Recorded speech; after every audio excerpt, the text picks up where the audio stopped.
देखिएगा question number कितना है 7। लिखा है कि 32 सेमी ऊंची 32 सेमी ऊंची और आधार की त्रिज्या 18 सेमी वाले एक बेलनाकार बाल्टी रेत से भरी है।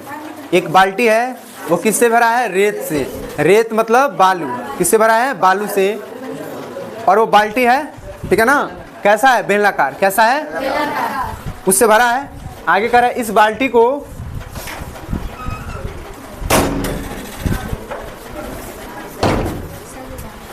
को भूमि पर खाली किया जाता है। इस बाल्टी को क्या किया जाता है? मतलब रेत जो भरा है उसको भूमि पर खाली किया जाएगा, खाली किया जाता है। और इस रेत की एक शंकुआकार ढेरी बनाई जाती है। यानी उसको जब ढारा जाता है, ऐसे गिराया जाता है तो क्या बन जाता है? एक शंकुआकार बन जाता है। कैसे बन जाता है? शंकुआकार। यदि शंकुआकार ढेरी की ऊंचाई 24 है तो इस ढेरी की तिर्यक ऊंचाई ज्ञात करें। त्रिज्या और तिर्यक ऊंचाई यानी आर और यल। ध्यान समझोगे, जब भी हम बालू लेकर ऐसे गिराते हैं, ठीक है, तो गिराने के बाद वो शंकुआकार हो जाता है। आप लोग देखे भी हो, जब भी कोई क्या बोलते हैं कि लेबर लोग जो काम करने आते हैं वो लोग उठाते हैं, उठाने के बाद ऐसे गिराते हैं बालू को, तो देख रहे हैं ऐसे बन जाता है ना, शंकुआकार बन जाता है। तो शंकुआकार जब बन गया तो क्या हो गया? अब ये बताओ, जो बाल्टी में था रेत, उसी रेत को गिराया गया तो क्या बराबर हुआ? क्या बराबर हुआ?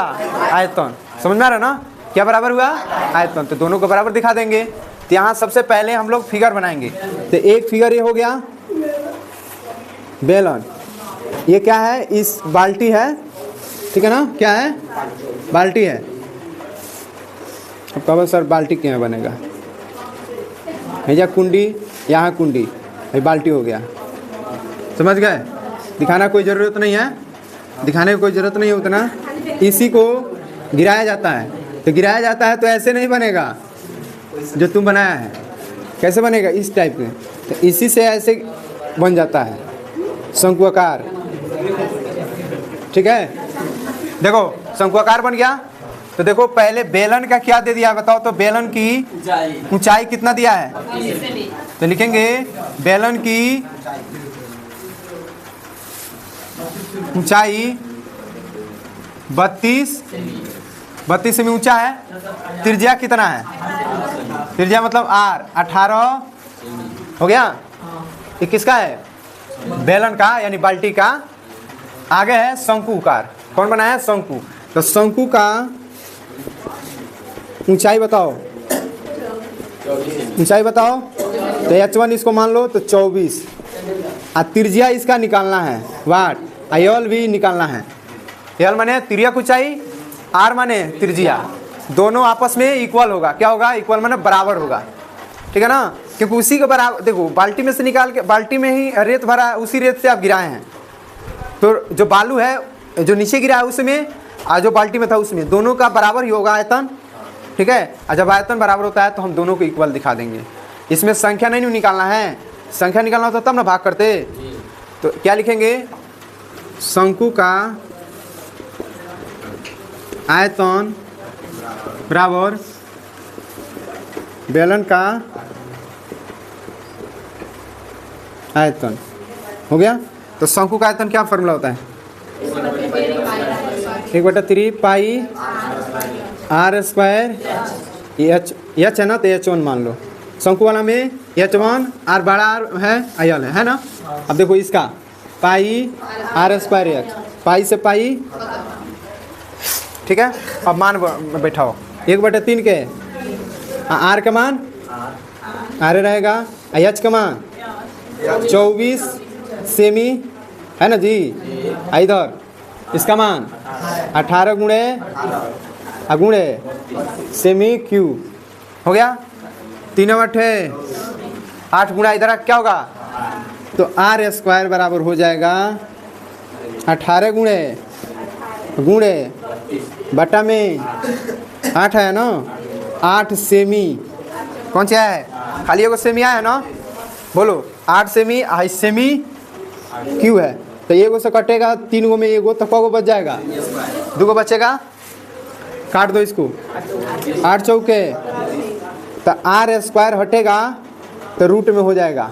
तो 18 गुणे 18 गुणे 4 सेमी स्क्वायर होगा। तो देखो अब इसको जोड़ा कौन लग रहा है? तो देखो 18 के 18 रहने दो, 18 के 18, 4 को 2 गुणे 2 लिख सकते हैं और सेमी 2 को लिख सकते हैं का? एगो सेमी के जोड़ा, एगो 18 के, एगो 2 के, एगो सेमी के। तो एगो निकल गया 18, एगो 2 और एगो सेमी। तो 18 दूना 36 सेमी आंसर। किसका मान आया अभी? आर का। किसका मान? अब निकालेंगे किसका मान? यल का। तो यल का इधर देख लो। अब यल स्क्वायर का फॉर्मूला होता है l square r square plus h square. तो यल का स्क्वायर हटेगा तो रूट में आर स्क्वायर प्लस, तो देखो आर का मान कितना है? कितना है? तो 36 का स्क्वायर। एच का मान 24 का स्क्वायर। तो बताओ बताओ कितना हो जाएगा इसका? 36 गुणा करने पर 1200 आ रहा है इतना। इसका 500 जोड़ने पर 2 9 16 1 17 हो गया। अब 5 2 7 1872। तो इसका मान कितना आ रहा है? बताओ। हाँ जी ले जाओ।